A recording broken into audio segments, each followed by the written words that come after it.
नहीं करती। चलिए देखिएगा क्वेश्चन, अगला क्वेश्चन देखिएगा। जो कार्बन क्या होता है, जिसमें कार्बन की मात्रा ज्यादा होता है वो क्या होता है, ज्यादा धुआं नहीं देता है, बल्कि क्या होता है, ज्यादा वो आइडियल पोजीशन में होता है। आप लोग को हमारे देश में जानते हैं कि अधिकतर जो बिजली उत्पन्न होता है, इलेक्ट्रिसिटी जो जनरेट होता है ना, वो कोयला से होता है। जो आप लोगों ने एक प्रकार के जो विद्युत उत्पन्न करने वाले संयंत्र का नाम सुना होगा, एनटीपीसी। तो एनटीपीसी जो होता है वो क्या होता है, कोयले पर आधारित होता है। नेशनल थर्मल पावर कॉर्पोरेशन जिसे कहा जाता है, नेशनल थर्मल पावर कॉर्पोरेशन, उसको आप क्या कहते हैं, एनटीपीसी कहा कहते हैं, तो क्या कहता है।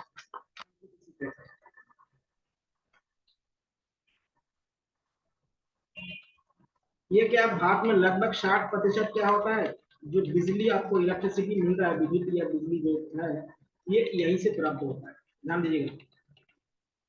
और ये क्या होता है, मेनली कोयला से चलता है, कोल, कोल। इसलिए क्या है, और हमारे देश में जो कोयला होता है ना, वो अच्छे क्वालिटी की नहीं होता है, ठीक है। कोयला अच्छे क्वालिटी की नहीं होगा तो इलेक्ट्रिसिटी क्या होता है, कम जनरेट होता है। इसलिए हम लोग को भी क्या है, कोयले को क्या है, आयात करना पड़ता है। तो भारत में जो सबसे अच्छे कोयले पाए जाते हैं, या दुनिया के जो अच्छे कोयले होते हैं, उसको कहते हैं एंथ्रासाइट कहा जाता है। क्या कहते हैं, एंथ्रासाइट कहा जाता है। इसमें कार्बन की मात्रा क्या होता है, अधिक होता है। इसमें कार्बन की मात्रा क्या होता है, अधिक होता है। और एनटीपीसी में क्या होता है, कोल का मेनली इस्तेमाल किया जाता है। आजकल कुछ जगह पे गैसों का भी इस्तेमाल करते हैं, ध्यान दीजिएगा। देखिए उत्तराखंड में एनटीपीसी है नहीं, ठीक है। उत्तराखंड में क्या है, हाइड्रो पावर है, नेशनल हाइड्रो पावर कॉर्पोरेशन। ये क्या होता है, जल विद्युत जो होते हैं उसके माध्यम से क्या होता है, जल विद्युत पैदा करता है। उत्तराखंड में क्या है, सबसे ज्यादा क्या होता है, एनटीपीसी है। क्या है, अधिकतर एनटीपीसी है। और एनटीपीसी में सबसे बड़ा वाला है वो क्या है, टिहरी। जो टिहरी डैम है, ये सबसे बड़ा है। इसका जो 2400 क्या कहते हैं, मेगाबाइट का क्या होता है यहाँ पे, मेगा बाइट का क्या होता है, यहाँ पे इलेक्ट्रिसिटी जनरेट होता है, ध्यान दीजिएगा। तो ये क्या है, एनटीपीसी, एनटीपीसी नाम क्या है, नेशनल थर्मा नेशनल क्या, हाइड्रो पावर कॉर्पोरेशन के माध्यम से किया जाता है, नेशनल हाइड्रो पावर कॉर्पोरेशन। और ये होता है नेशनल थर्मो पावर कॉर्पोरेशन होता है। इससे क्या होता है, कोल से होता है, और इससे क्या है, जल, जो वाटर होता है, वाटर से एनर्जी टरबाइन मशीन के उसमें डाला जाता है और उससे एनर्जी बनता है, तो ध्यान देगा। तो एंथ्रासाइट जो कोयला है वो सबसे ज्यादा क्या है, उन्नत या सबसे अच्छे कोयला इसको माना जाता है। और सबसे देखिए यहाँ पे सबसे जो घटिया टाइप के जो कोयला होता है उसको पिट कोयला कहा जाता है। सबसे निम्न तरह का कोयला होता है वो पिट कोयला होता है, ठीक है ध्यान देगा। तो सबसे अच्छे कोयले होते हैं उसको कहते हैं एंथ्रासाइट। और ये अधिकतर क्या होता है, एनटीपीसी में क्या होता है, इसका यूज किया जाता है। इसमें यूज करते हैं, एनटीपीसी में इसका यूज करते हैं। और देखिए हमारे देश में इस समय जो उड़ीसा है उसमें सबसे ज्यादा कोयला उत्पन्न होता है, कहाँ पे, उड़ीसा में। अगला देखिएगा क्वेश्चन है कि हमारा जो प्लेनेट है यानी ग्रह है, उसमें से किस को नीले ग्रह या ब्लू प्लेनेट कहा जाता है। बहुत इंपॉर्टेंट क्वेश्चन है सबके लिए। देखिए क्या होता है, जीवन, लाइफ, केवल अभी तक क्या है, हमारा जो अर्थ है उसी पे ही है। तो इसका आंसर भी क्या होगा, अर्थ। इसका आंसर क्या होगा, अर्थ। क्योंकि ये क्या नीले क्यों दिखाई देता है, आप इसमें थोड़ा सा साइंस में जाएंगे तो आपको मालूम होगा। क्योंकि अभी आपको क्या बताया था, वायुमंडल बताया था, एटमॉस्फेयर बताया था। ऊपर क्या है, वायुमंडल है, और नीचे क्या है, जल है। तो ऊपर से जब प्रकाश आता है तो यहाँ से क्या होता है, रिफ्लेक्ट होकर जब यहाँ जाता है तो वो रिफ्लेक्ट होकर फिर नीचे आता है। तो इसका जो रिफ्लेक्शन है उससे कारण क्या होता है, ये नीली दिखाई देता है। एक बात और ध्यान रखिएगा, अगर हम पृथ्वी को इस वायुमंडल के बाहर से यानी अंतरिक्ष से देखें, यानी स्पेस से अगर पृथ्वी को देखें तो पृथ्वी किस कलर का दिखाई देगा। अगर हम वायुमंडल के बीच में रहेंगे तो पृथ्वी कैसे दिखेगा, नीले दिखाई देगा। कैसे दिखाई देगा, ब्लू कलर का दिखाई देगा। अगर हम ये एटमॉस्फेयर से अगर बाहर चले जाए तो हमारा जो पृथ्वी होगा यानी जो, ये क्या होगा, ब्लैक दिखाई देगा। काला दिखाई देगा। यानी अंतरिक्ष में प्रत्येक बॉडी क्या दिखाई देता है, काला दिखाई देता है, ब्लैक दिखाई देता है। फिर दिखाई देता है कि वहां पे क्या होता है, जो जिस प्रकाश का रिफ्लेक्शन नहीं होता है जिसको आप परावर्तन कहते हैं। देखिए हम लोग जो रंग का निर्धारण करते हैं ना, ये भी रिफ्लेक्शन के कारण होता है। देखिए जो बॉडी संपूर्ण जो प्रकाश होता है, जो पूरी जो लाइट होती है, अगर वो पूरी तरह से एब्जॉर्ब कर लेगा ना, तो बॉडी कैसा दिखाई देगा, ब्लैक कलर का दिखाई देगा। इसे देखिए ब्लैक कलर गर्म ज्यादा होता है। इसलिए आप लोगों ने सुना होगा कि गर्मी के समय में या गर्मी के सीजन में ब्लैक कलर के कपड़े पहनने के लिए मना किया जाता है, क्योंकि वो हीट को क्या होता है, एब्जॉर्ब करता है। और अगर कोई बॉडी पूरी तरह से जो हीट है या जो प्रकाश है या जो उष्मा है उसको अगर रिफ्लेक्ट कर दे, यानी परावर्तित कर दे, तो वो वस्तु कैसे दिखाई देगा, सफेद दिखाई देगा, व्हाइट कलर का दिखाई देगा। और व्हाइट कलर में क्या होता है, एनर्जी एब्जॉर्ब नहीं होता, इसलिए व्हाइट कलर के जो कपड़े होते हैं वो गर्मियों में पहनने के लिए बोला जाता है। और ब्लैक कलर के जो कपड़े होते हैं वो सर्दियों में पहनने के लिए बोला जाता है। ध्यान रखिएगा। तो ये मेनली क्या होता है, रिफ्लेक्शन का कारण होता है। तो नीले ग्रह कहने का मेन कारण क्या है। दूसरी बात, पृथ्वी को जीवित ग्रह भी कहा जाता है, यानी लाइफ ग्रह भी कहा जाता है, लाइफ प्लेनेट भी कहा जाता है, क्योंकि इसमें केवल जीवन है और अभी तक किसी में जीवन नहीं पाया गया। जीवित ग्रह भी इसको कहा जाता है। नीले ग्रह हो गया, जीवित ग्रह हो गया, ये सब क्या है, आपकी पृथ्वी पर है। देखिए मंगल पे नहीं है, पृथ्वी का कोई ग्रह नहीं है। ये क्या है, हमारे सौर मंडल का सबसे बड़ा ग्रह है। सबसे बड़ा कौन सा है, आपका जुपिटर है। जुपिटर क्या है, सबसे बड़ा ग्रह है। इसको ध्यान रखिए।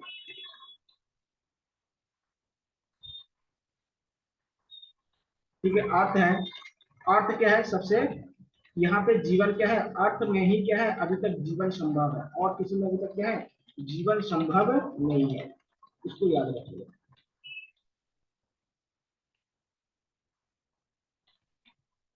अगला क्वेश्चन देखिएगा आप लोग।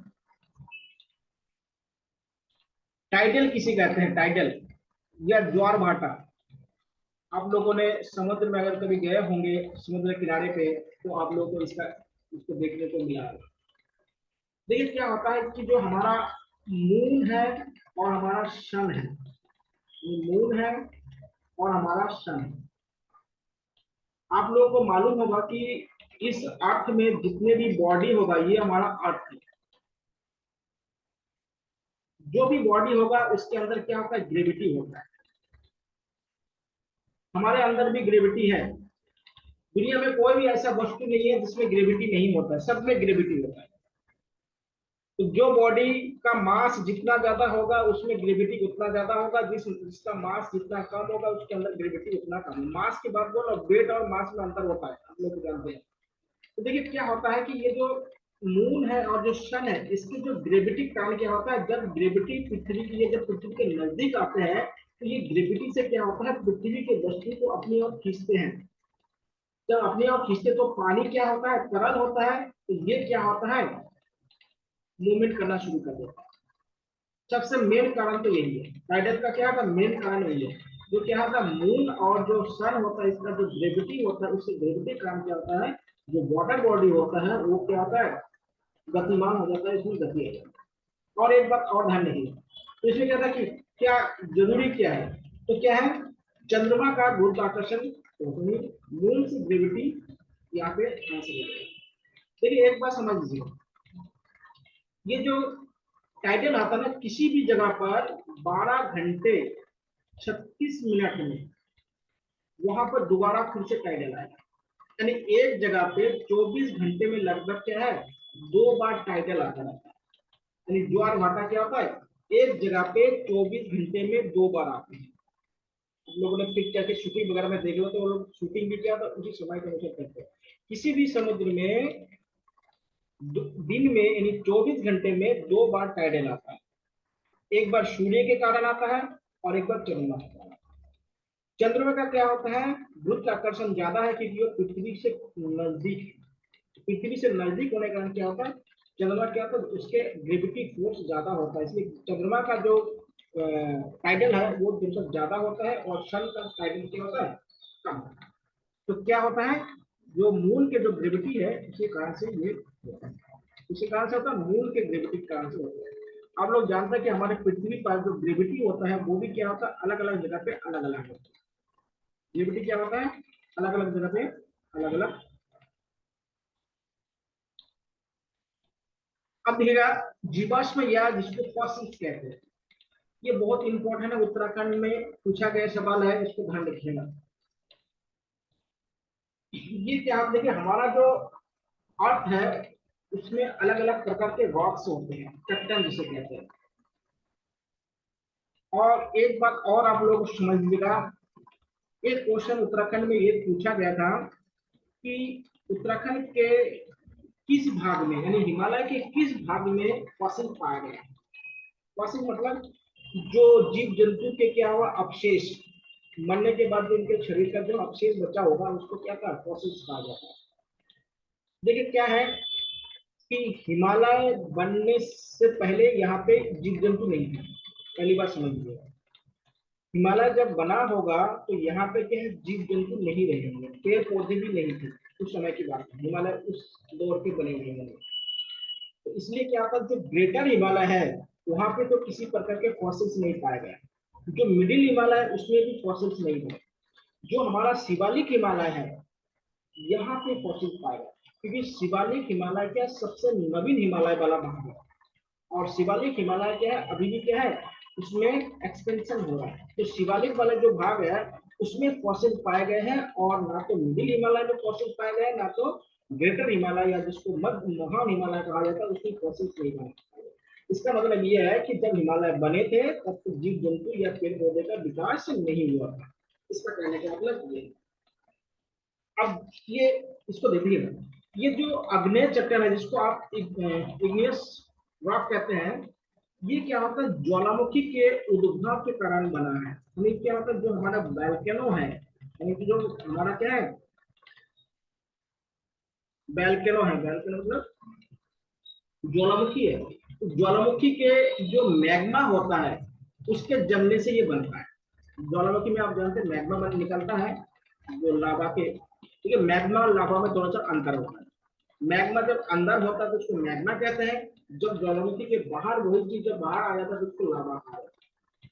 तो वो जमने से क्या होता है, आपका अग्नि घटना। इसलिए जब देखिए अग्नि क्या है, लावा में क्या होता है, बहुत ज्यादा आग होता है, हीट होता है, तो वहां पे जीवाश्म की तो कोई संभावना है ही नहीं। दूसरी बात, जो परत शेल होता है, परत मतलब क्या होता है, एक परत के बाद उसमें बनते हैं, सेंटिमेंटल कहते हैं उसको, अपसरी चट्टान भी कहते हैं। इस समय क्या है, जीवों की उत्पत्ति शुरू हो गई। इसमें क्या होता है, जब अग्नि चट्टान जब धीरे धीरे ठंडा हुआ होगा तब उसको क्या है, उसको हम परत चट्टान या सेडिमेंट्री रॉक कहते हैं। तो इसमें क्या है, जीवाश्म पाया, इसमें क्या है, जीवाश्म या फॉसिल पाया। और किस हिमालय में, शिवालिक हिमालय में पाया, शिवालिक हिमालय में फॉसिल्स। और कहाँ पाया गया, सेडिमेंट्री रॉक में पाया गया। और देखिए जो ये रूपांतरित शैल होता है ना, ये क्या होता है, इन दोनों के टूटने फूटने से जो बनते हैं, मतलब ब्रेक डाउन के बाद क्या, तो जो बनते हैं उसको क्या रूपांतरित चट्टान कहा जाता है। जैसे आप लोगों ने देखा पत्थर वगैरह जो होते हैं, ये सब क्या होता है। तो ये क्या था, हमारे अर्थ में तीन प्रकार के क्या रॉक पाए जाते हैं। सबसे पहला जो बना है उसको अग्नि कहते हैं, यानी इग्नियस रॉक कहा जाता है। दूसरा जो बना है उसको परागदर्शक कहते हैं, और तीसरा रूपांतरित। रूपांतरित का मतलब क्या होता है, इन दोनों के टूटने और घर्षण के वजह से, इससे क्या है, घर्षण फ्रिक्शन से क्या होता है, इसका मतलब। कोई किसी का क्वेश्चन होगा तो आप लोग थोड़ा लिख के भेज दीजिएगा, सबसे इजी रहेगा। अगला क्वेश्चन देखिएगा आप लोग,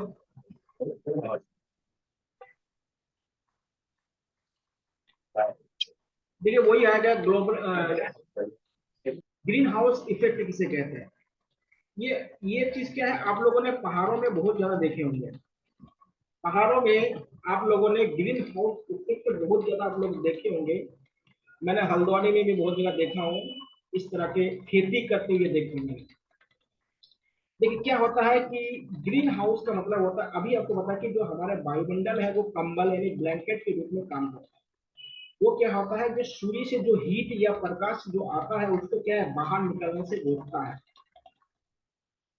तो जो कार्बन डाइऑक्साइड होता है, ये कौन कौन से गैस इसको रोकता है जाने से?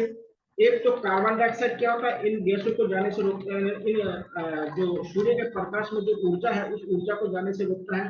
पहले नंबर पे क्या है? Carbon dioxide. दूसरे नंबर पे क्या है? मीथेन है। मीथेन का नाम सुने होंगे आप लोगों ने, मीथेन गैस जो होता है। तीसरा क्या है आपका? जल वाष्प, जो वाटर वेपर होता है, जल वाष्प भी इसको रोकता है। ठीक है, जल वाष्प भी इसको रोकता है। चौथा है कि क्लोरोफ्लोरोकार्बन भी इसको रोकता है। क्लोरो फ्लोरो कार्बन भी क्या होता है इसको रोकता है। तो ध्यान दीजिएगा क्यों कि देखिए ये क्या होता है, ये क्या होता है, जो हमारी लाइट होता है, लाइट में देखिए क्या होता है, एनर्जी है।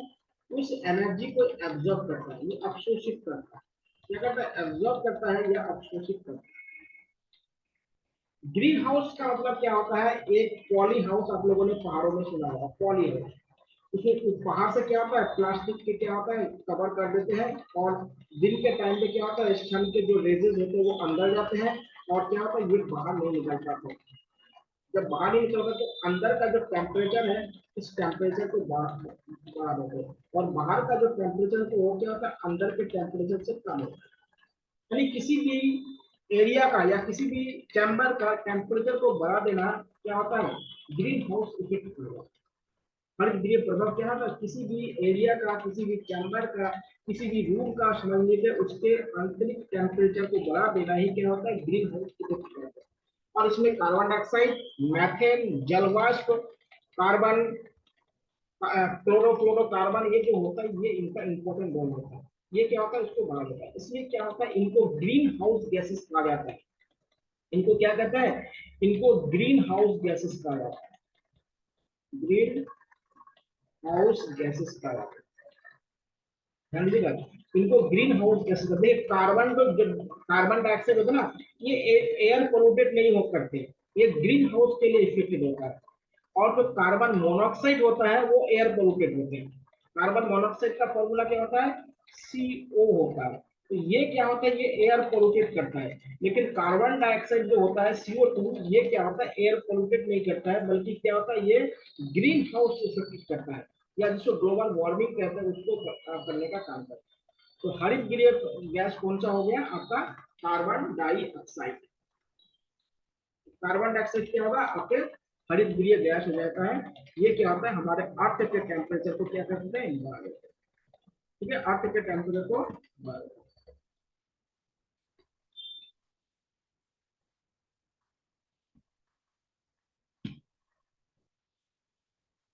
अगला क्वेश्चन देखिए आप लोग का, ये भी क्या है?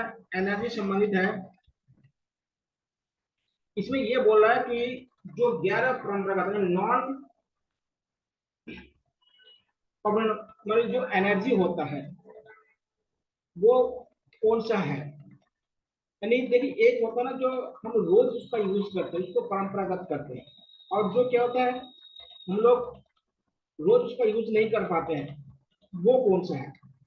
देखिए पेट्रोल को हम रोज यूज करते हैं, कोयला को हम रोज यूज करते हैं, डीजल को हम रोज यूज करते हैं। जो देखिएगा एक बात देखिए, अगर इसमें केवल परंपरागत की बात करेंगे ना तो ये सभी क्या है? परंपरागत। और ये क्या होता है? सबसे ज्यादा क्या एयर पोल्यूटेड करता है, एयर पोल्यूटेड, एयर पोल्यूशन करता है। जो ज्वार शक्ति होता है आप लोगों ने सुना होगा कि टाइडल एनर्जी से कहते हैं। ज्वार शक्ति का मतलब यहाँ पे क्या है? Tidal energy. हम देखो टाइडल एनर्जी, अभी आपको ज्वार बता ना, ज्वार भाटा, तो इससे उत्पन्न एनर्जी को क्या कहते हैं? टाइडल एनर्जी कहा जाता है, ज्वार एनर्जी। ये क्या होता है? जल में सर पैदा होता है। क्वेश्चन ये क्या होता है? कभी सर ये समाप्त नहीं क्वेश्चन होता, शायद जब गलत है। तक जल होगा तब तक इसको समाप्त नहीं किया, इसलिए इसको गैर सर परंपरागत। ये क्वेश्चन देखिए जो सर ये क्वेश्चन शायद फ्यूल गलत है। या ऐसा फ्यूल जिसका क्या होता है, जब तक हमारा अर्थ रहेगा, जब तक हमारा इन्वायरमेंट रहेगा, जब तक हमारा सन रहेगा या सौरमंडल रहेगा, तब तक उससे हमें एनर्जी मिल सकता है। तो ऐसे को हम गैर परंपरागत ऊर्जा के स्रोत कहते हैं। जैसे सूर्य हो गया, सौर ऊर्जा हो गया, टाइडल एनर्जी हो गया, विंड एनर्जी हो गया जो हवा से मिलता है। तो ये क्या कभी समाप्त तो नहीं होगा। जब तक क्या होगा, ये धरती रहेगा तब तक हवा चलेगी, तो हमें क्या होगा, ऊर्जा मिलती रहेगी। इसलिए ध्यान रखिएगा, पेट्रोल, कोयला, डीजल, ये सब क्या है, ये परंपरागत ऊर्जा है। और आपका टाइडल एनर्जी हो गया, वाटर एनर्जी हो गया, विंड एनर्जी हो गया, इसमें सोल एनर्जी हो गया, ये क्या होता है, गैर परंपरागत क्या है, ऊर्जा के स्रोत है। और ये जो गैर परंपरागत जो ऊर्जा,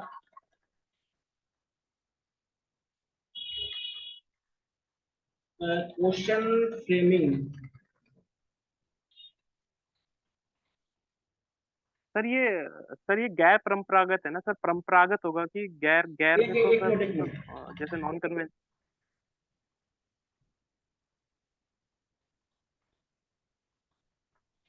ये ठीक है, गैर परंपरागत, ध्यान दीजिए, गैर परंपरागत का मतलब होता है जो हम लगातार इसका यूज नहीं करते। ठीक है, पेट्रोल, कोयला, डीजल का हम रोज यूज करते हैं, तो ये परंपरागत रूप से चले आ रहे हैं ना, तो इसको क्या है, परंपरागत क्या कहा जाता है। गैर परंपरागत कौन सा स्रोत, ऊर्जा स्रोत है, बोले ना क्वेश्चन के। ठीक है, क्वेश्चन ठीक है, इसमें गलती नहीं है। जो पेट्रोल हो गया, कोयला हो गया, डीजल हो गया ना, ये हम लोग क्या था, परंपरागत रूप से, ट्रेडिशनल रूप से क्या था, यूज करते हुए आ रहे हैं। जब तक देखिए, जब तक मानव ने एनर्जी का यूज करना शुरू किया, तब तक यही से क्या होता है, हमें एनर्जी मिल रहा है। एक कोयला कब से मिल रहा है, कोयला तो क्या होता है, जब से इंसानों ने क्या होता है, ये जो धातु या पदार्थ का उपयोग करना सीखा होगा, तब से कोयला यूज कर रहे हैं।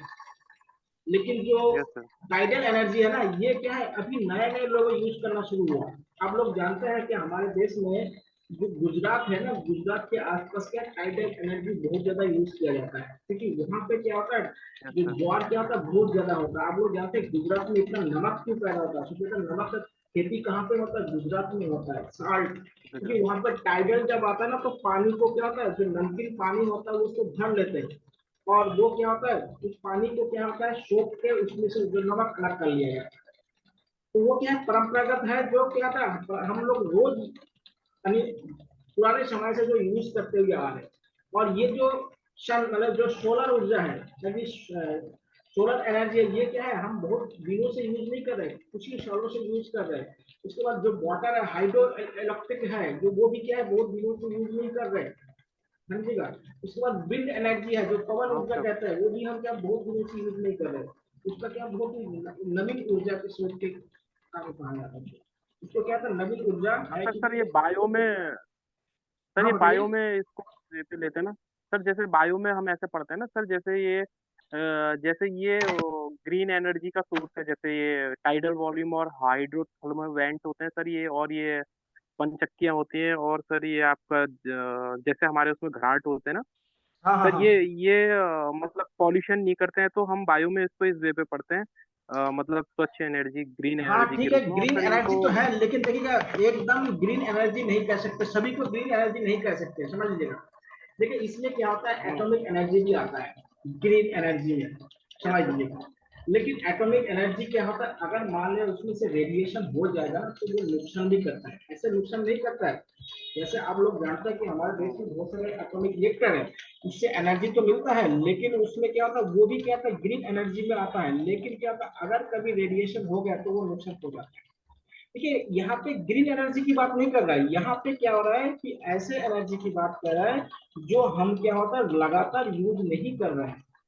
देखिए, पेट्रोल, कोयला, डीजल क्या है, हम बहुत पुराने समय से यूज करते हुए आ रहे हैं। लेकिन क्या है, जो ओके। टाइडल एनर्जी है या टाइडल पावर है, एनर्जी जो भी कहे, इसको क्या है, ये क्या है, अभी अभी शुरू किया, मतलब कुछ ही सालों में इसका क्या है, प्रोडक्शन होना शुरू हुआ। पहले इसका प्रोडक्शन नहीं होता था, इसका उत्पादन नहीं होता था, इसलिए ये क्या है, परंपरागत नहीं है, मतलब गैर परंपरागत है, नॉन कॉन्वेंशनल एनर्जी कहा जाता है इसको, ध्यान दीजिए।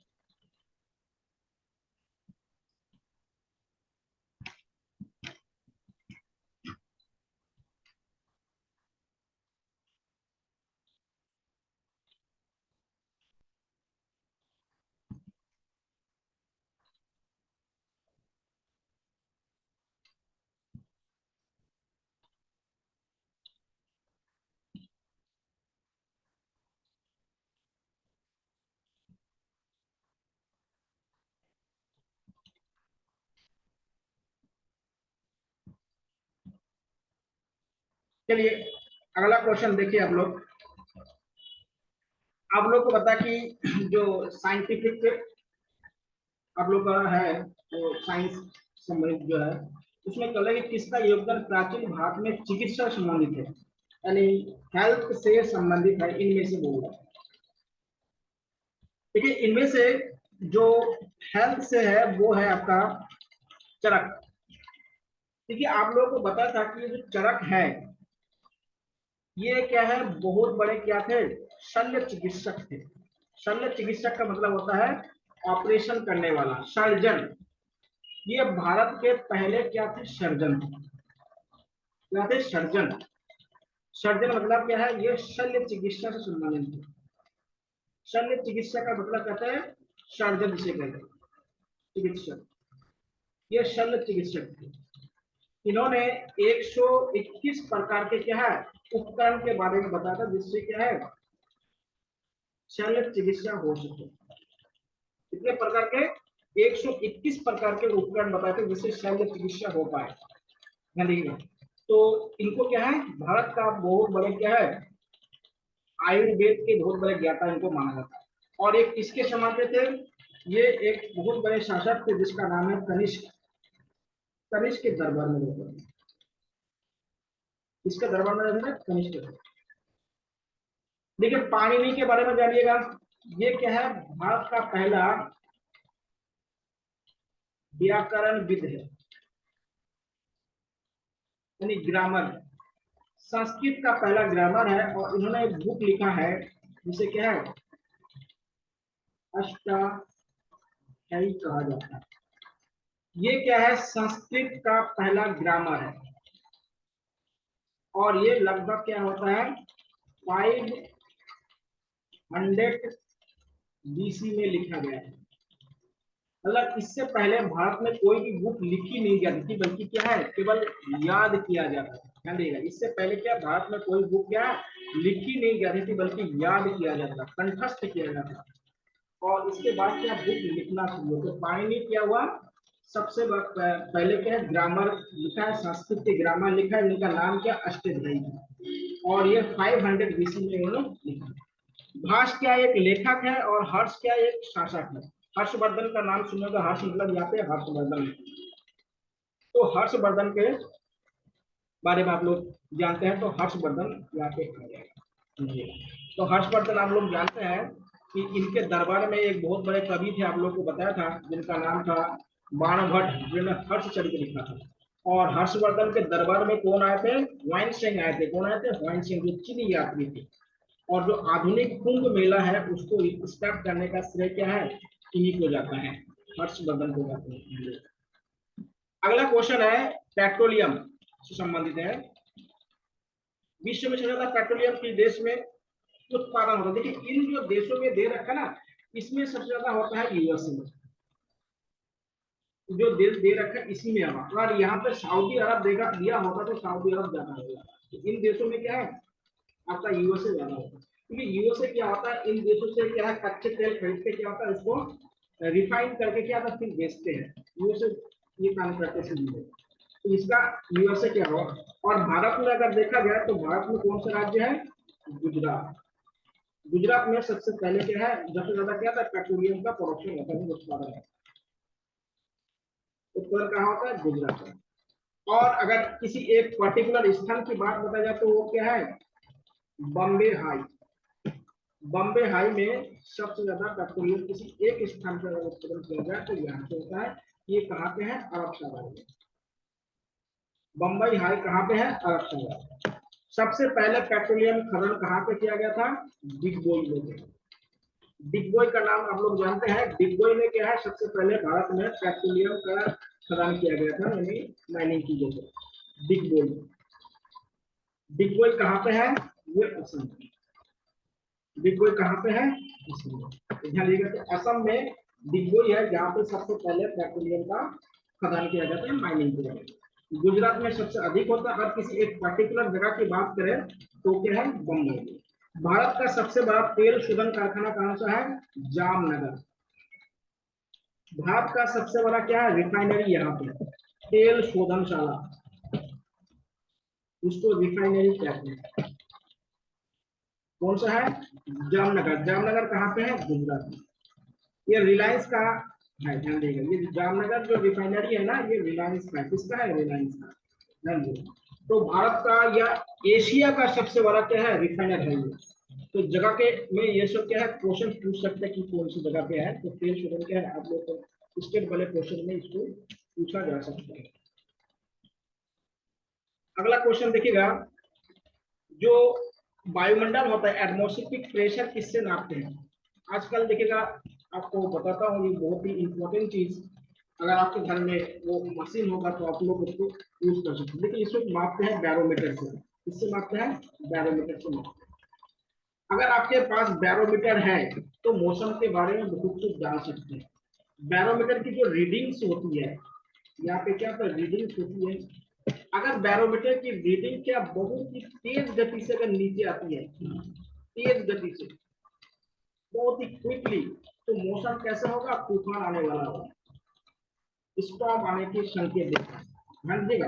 अगर आपके घरों में या कहीं भी बैरोमीटर है, अगर उसकी रीडिंग अचानक नीचे गिरती है तो क्या है? स्टॉर्म यानी तूफान आने की संभावना है। आप देखिएगा, बंगाल में कौन सा आया है? रेमल आया है।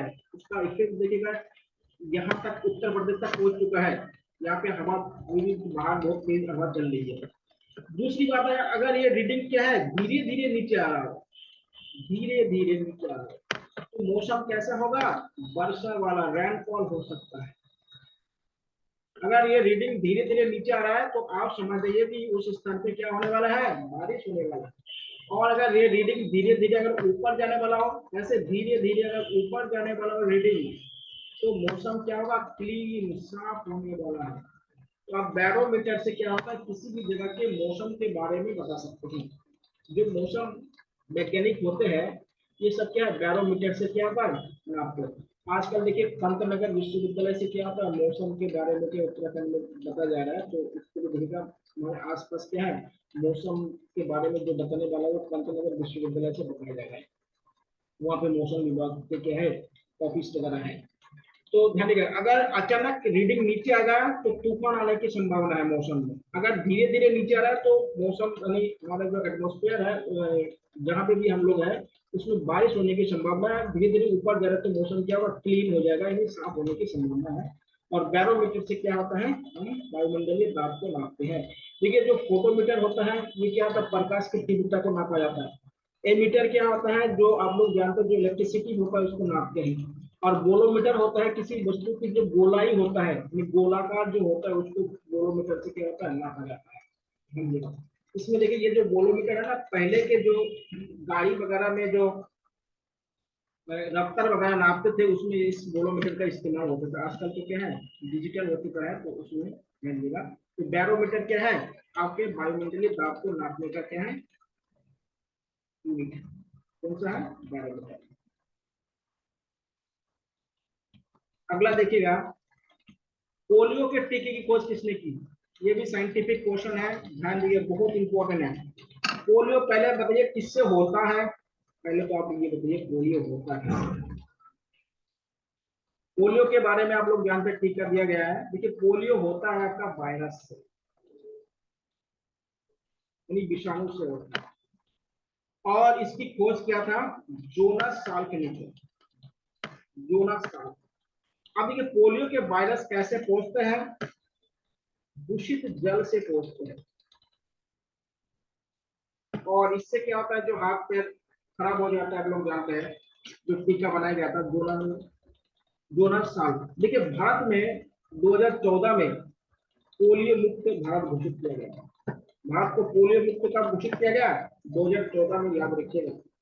2014 में भारत को पोलियो मुक्त घोषित किया। फिर भी क्या है, अभी भी क्या है, स्पेशल रूप से जहां जहां पे इस पे केसेस दिखाई देते हैं, यहाँ पे क्या होता है, लोगों को अभी भी दिलाया जाता है, या जो छोटे बच्चे होते हैं उनको दिलाया जाते हैं। तो पोलियो किससे होता है? वायरस से। वायरस के बारे में एक चीज और जानिएगा, वायरस क्या होता है, नमी में ये जीवित हो जाते हैं। और जैसे ये क्या होता है, ड्राई जगह पे आता है तो ये क्या होता है? निर्जीव हो जाते हैं। यानी लिविंग और नॉन लिविंग के बीच का क्या होता है? ये कड़ी होती है।